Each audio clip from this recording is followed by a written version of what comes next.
This ghost town is historically monumental, especially for women, and we'll show you why and where, next on Ghost Towns and More.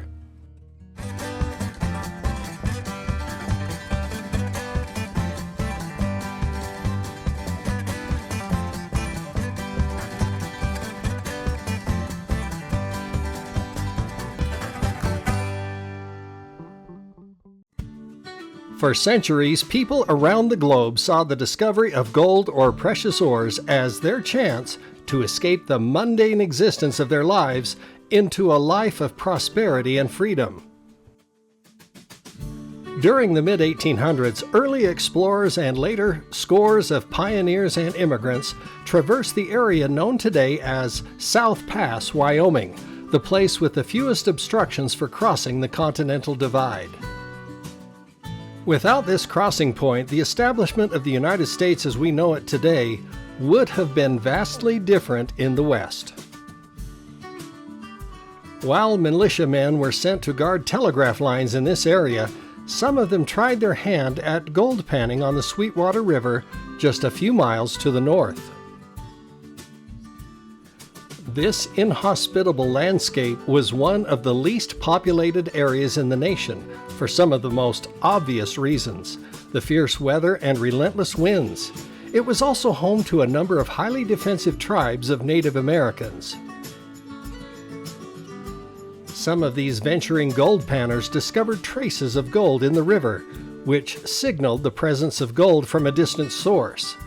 But due to the dangers of Indian attacks and the unforgiving climate, concentrated efforts to locate more gold were put on hold until they were released from duty and when a more protective operation could be established.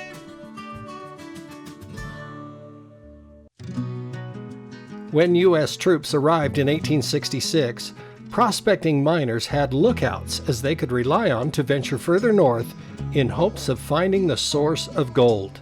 Indian raids and attacks were frequent and severe. In June of 1867, miners discovered what they were looking for: a large vein of quartz bearing gold. Despite the dangers of the local area, eager miners and their families flooded in. Within a year, over 250 buildings and homes were constructed in the growing settlement called South Pass City, after the famous Continental Divide crossing some miles to the south. Indian raids were understandably driven in part by polluted drinking water from mining activity and the settlers' relentless hunting, which stripped the land of vital food sources. The intrusion on the lands that were settled by their ancestors felt like an unwarranted invasion that, for them, was life-threatening. They were fighting for their survival. But the insatiable appetite for gold was unstoppable. Two more towns were established: Atlantic City and Miners Delight to the north. By 1870, a military fort was built as a permanent post for protection of settlers and miners. The first mine established about a half-mile north of South Pass City was called Carisso, then later changed to the Carissa. It was the mainstay of the town economy as the population swelled to well over 3,000.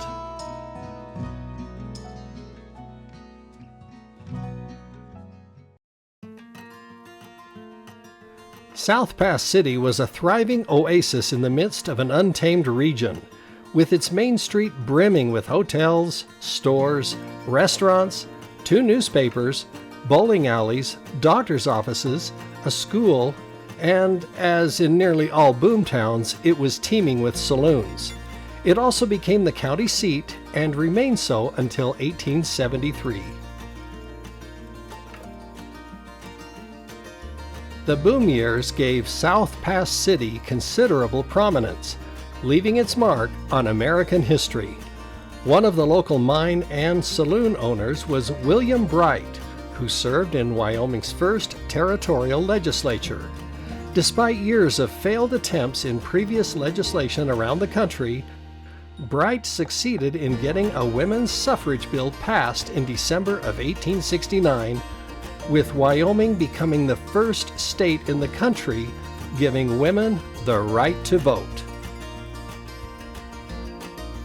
Only 90 days later, another historical landmark occurred when a South Pass City resident, Esther Hobart Morris, was the first woman appointed to hold public office in the nation as Justice of the Peace, leading the way and opening the door for women everywhere to enjoy their rights and contribute their talents to public office.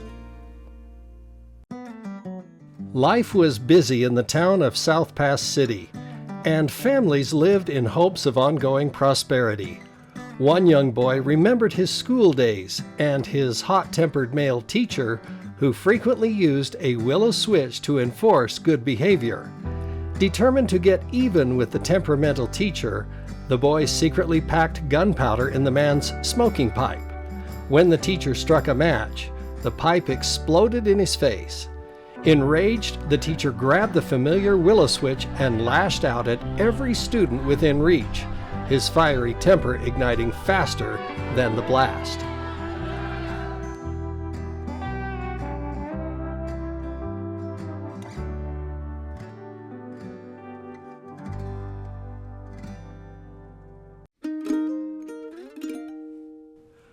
Though the gold seemed endless at first, the rich veins began to dwindle, and extracting what remained grew ever more costly as miners had to dig deeper into the earth. As the glitter of profits began to dull, people began to move away just as fast as they came in, so that by 1872, the town only had a few hundred people left.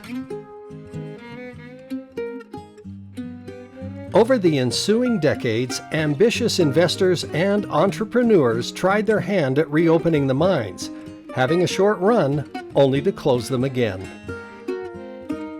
Enterprising residents who stayed on diversified into ranching, timber work, and other local trades. When World War II erupted and gold mining was banned nationwide, the mines were all closed and the town was mostly abandoned.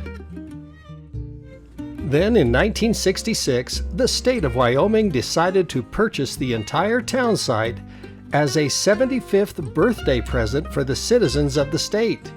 Several organizations banded together to preserve and protect the town, the structures, and most importantly, its history.